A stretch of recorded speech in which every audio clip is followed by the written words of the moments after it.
Thank you, Wendy. Um, I think I'll start by saying that when I walked in, someone asked me why I was here, what do I know about the land rights? And it was a legitimate question to be asked. I know what I've read, I know what I've learned from listening to people, and I know that it's important that we have these kind of discussions to really understand what the land rights is about.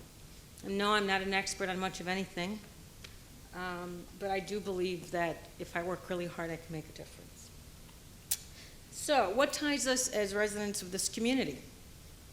How could one argue with the hopes and goals of the Onondagas to bring about a healing, reconciliation, lasting justice, peace, and respect among all who inhabit this region? Who can really argue with that, right? The idea that we must take seriously the trust given by the Creator for all the living things and for stewardship of our environment for generations to come. Where is the argument there, you know? As an elected official in this community, I've learned over the last 5 years or so to really appreciate, because this is one of my personal major frustrations, the responsibility and the tradition of responsible thinking that is key to the beliefs of the Onondagas. I truly believe that our inability to listen and to respect others and to listen, because that's the important part of what I'm trying to say, is what has created much of what is broken in government as well as our everyday lives. In relationship to the Midland treatment plan, right, that was the first time where I actually got to sit in a mediation setting with members of the Onondaga Nation, members of the Midland community, members of city and county government, and folks from the state DEC. And boy, we sat and talked for months and months and months. And we really thought we had reached a consensus where everyone in the room agreed on how we were to proceed, and left that room feeling very hopeful. But lo and behold, the decisions were still to be made beyond the group that was in that room. And the next day, we all wake up to find out that our consensus decision was not going to be followed. And so, you know, months and months and months, it must literally 4 months or more of conversations of 3 to 4 hours a week. And that is very frustrating to sit there and think you really are working towards a common objective and find that once the decisions are removed from your hands, that no one again is really listening. The Onondaga's land claim aligns very neatly with the United Nations Summit for Sustainable Development Communities definition. And have any of you read any of the United Nations Sustainable Communities literature?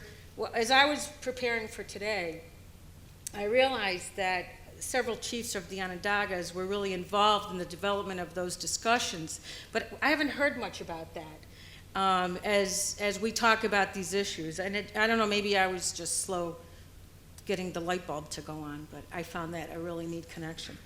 But you know, the definition of a sustainable community is economic growth and development, environmental conservation, and the use of natural resources and social equity.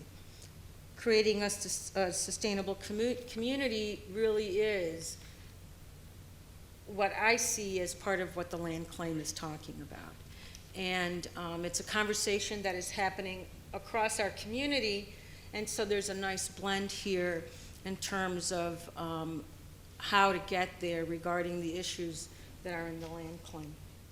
And you know, one of the examples I think that we have as we move forward, and you brought it up, Wendy, is the creek. How many of you have canoed Onondaga Creek lately? I've done it twice. It's a pretty fascinating trip. I've started down by my house. Well, once we started at Seneca Turnpike, and then the other time we started down at Kelly Park. And the creek from Kelly Park on really does have the personality of the neighborhoods that it travels through, if you can understand what that means. And in the neighborhoods, that are really fractured and really hurting, the creek is really fractured and really hurting as well. But down by Kelly Park, or between Kelly Park and Seneca Turnpike, the banks are wide and open and clean.